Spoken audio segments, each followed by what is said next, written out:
Hi అండి, welcome to my channel. ఇవాళ మనం అమ్మవారిని ఎలా అలంకరించుకోవాలో చూద్దాము. మనం ప్రతి శ్రావణ మాసంలో అమ్మవారిని రకరకాలుగా అలంకరించుకొని పూజలు చేస్తూ ఉంటాము. ఒక్కొక్కరు ఒక్కో విధంగా చేస్తుంటారు. ఇదిగోండి, ఫస్ట్ మనం చెంబు తీసుకుందాం. ఇది అష్టలక్ష్మి చెంబు అండి. అష్టలక్ష్మి చెంబుకి ఒక స్కేల్ తీసుకొని దాన్ని టైట్గా కట్టేశాను ఒక థ్రెడ్ తోటి. అది ఎటు కదలకుండా చూసుకోవాలి. నేనేమో బ్లౌజ్ పీస్ తీసుకున్నానండి. ఇది మీటర్ బ్లౌజ్ పీసు. అందరూ చాలా వాటికైతే శారీస్ తోటి డ్రేప్ చేస్తుంటారు. నేనేమో బ్లౌజ్ పీస్ తోటి డ్రేప్ చేస్తున్నాను. ఇంకోండి, బ్లౌజ్ పీస్ తీసుకొని ఫోల్డ్ చేసుకోవాలి. నీట్గా చిన్నగా మడత పెట్టుకోవాలి. ఈ ప్లీటింగ్స్ అన్నీ చాలా సన్నగా రావాలండి. 1/1 జాగ్రత్తగా నీట్గా ఫోల్డ్ చేసుకోవాలి. ఎంత బాగా సన్నగా ఫోల్డ్ చేస్తే మనకి అంత బాగా మంచిగా వస్తుంది. ఈ ఫోల్డ్ చేసుకున్న దాన్ని మనం పిన్స్ తోటి అటు ఇటు సేఫ్టీ పిన్స్ తోటి పెట్టేసుకోవాలి. ఎటు కదలకుండా కుర్చీలు పెట్టేసుకొని దీన్ని ఓ పక్కకు పెట్టేసుకుందాం. నీట్గా ఫోల్డ్ చేసేసుకున్నాం కదా. ఇప్పుడు అమ్మవారి ప్రతిమలు దొరుకుతున్నాయి కదండి మనకి బయట. అమ్మవారి ప్రతిమను తీసుకొని ఇలా గంధంతో పెట్టాను నేను. కింద గంధంతో అమ్మవారికి ఇక్కడ ఇలాగ పెట్టేశాక తర్వాత కుంకుమలో కొంచెం వాటర్ కలిపి అది పెదాలకి అలాగే బొట్టుగా అలంకరించుకున్నాను మంచిగా నీట్గా. అలా అలంకరిస్తూనే చూడండి ఎంత బాగా చిరునవ్వు నవ్వుతున్నట్టు ఉంది అమ్మవారు. అలాగే తర్వాత మనము బొట్టుని నాది బయట మనకి రకరకాలుగా అమ్మవారి కళ్ళు అలాగే చాలా ఇంకా వస్తున్నాయి కదండి, చెవులివి అవన్నీ వస్తున్నాయి కదా. అవన్నీ అమ్మవారి సెట్ కింద ఇస్తారు బయట. మనం అవన్నీ తీసుకొచ్చుకొని వివిధ రకాలుగా అలంకరించుకోవచ్చు అమ్మవారిని. నేనైతే మా ఇంట్లో ఉన్న వాటితోటే నీట్గా చేసుకుంటున్నాను. మీకు వీలైతే వేరే విధంగా కూడా అలంకరించుకోవచ్చు. మనకి మార్కెట్లో బయట స్టోన్స్ కూడా ఉంటుందండి. అమ్మవారిని డెకరేషన్ చేసే స్టోన్స్ ఇప్పుడు అందరు మార్కెట్లో అమ్మేస్తున్నారు. అవి ఇన్స్టెంట్గా తీసుకొచ్చుకొని మనం ఇలాగ అమ్మవారి ప్రతిమని ఇంకా మంచిగా అందంగా అలంకరించుకోవచ్చు. వరలక్ష్మి వ్రతం అంటేనే మనం ఏ ఇయర్కి ఆ ఇయర్ ఇంకా మంచిగా చేసుకోవాలి, అందంగా చేసుకోవాలి అని అనుకుంటాం కదా. మన అందరికీ ఆడవాళ్ళందరికీ వరమహాలక్ష్మి వ్రతం అంటే చాలా ఇష్టమైన వ్రతం కదండి.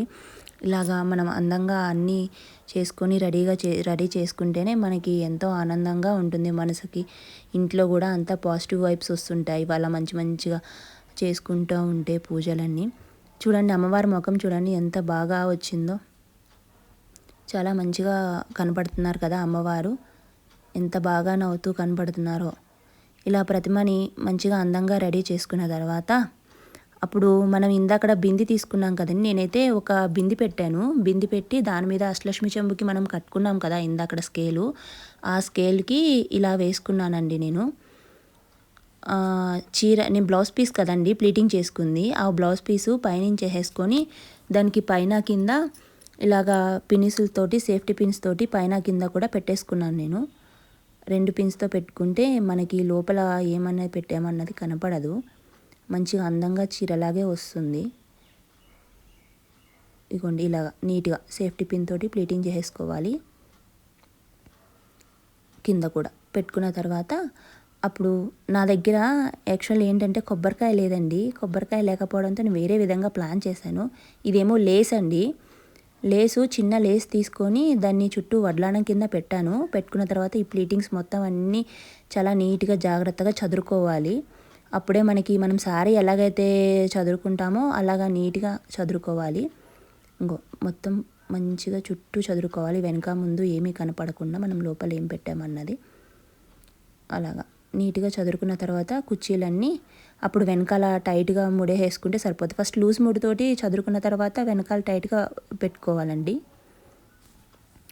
దగ్గర కొబ్బరికాయ లేదని చెప్పాను కదా, పేపర్స్ తోటి ఇలాగ చుట్టి పెట్టాను నేను పైన. కానీ నాకు అది కుదరలేదు, ప్రతిమ పడిపోతుంది.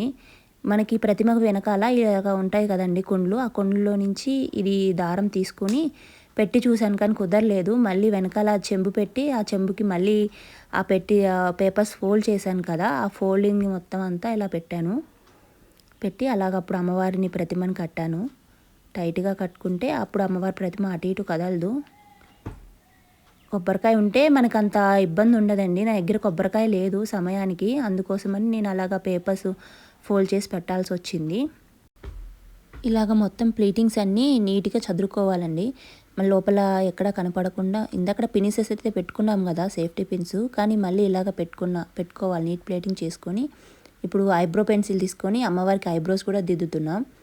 అయిపోయాక ఈ జ్యువెలరీ అంతా వేసేసి అమ్మవారికి కాసుల పేర్లు వేసుకొని ఇలా జ్యువెలరీ వేసుకొని అలంకరించుకొని తర్వాత బ్యాంగిల్స్ కూడా అటు సైడ్ ఇటు సైడ్ ఇందాక స్కేల్ పెట్టుకున్నాం కదా, ఆ స్కేల్కే వేసేసుకోవాలండి బ్యాంగిల్స్.